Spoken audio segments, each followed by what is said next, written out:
tax break for needy seniors, a new take on preschool programs, and a pay hike for the state's lowest paid workers. Those are among the highlights of Governor Neil Abercrombie's State of the State address.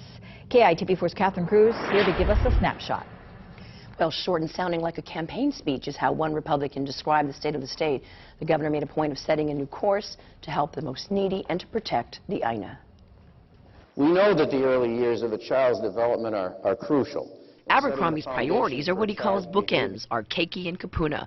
The governor aims at taking preschool subsidies to another level, moving from a private program model to a public one. Now, I realize this is an election year. Political agendas and ambitions are being formulated. But let us take children out of these equations. Let us resolve, all of us, to be champions of children. You have my pledge and my word on that. The governor proposed giving our most needy seniors a tax break on their pensions and more.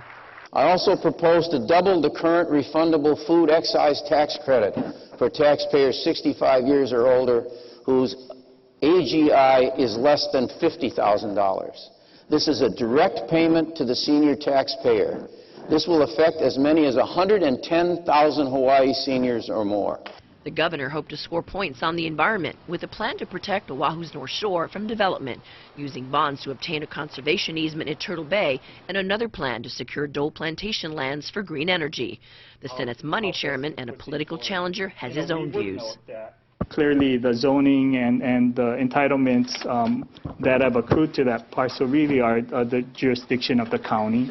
And so clearly part of it is where's the county on this whole issue.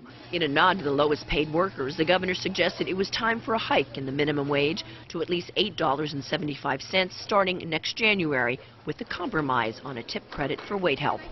The Senate and House failed to agree on the tip credit last year, but in this election year, as lawmakers are looking at ways to score points with constituents, compromise and less controversy may mark this 27th legislative session. Now, the governor underscored his support for the 30-meter telescope on Mauna Kea and the need to replace our aging prisons. Lawmakers in both the House and Senate say they were disappointed the governor did not address how to deal with the health connector going forward. Back to you, Paula.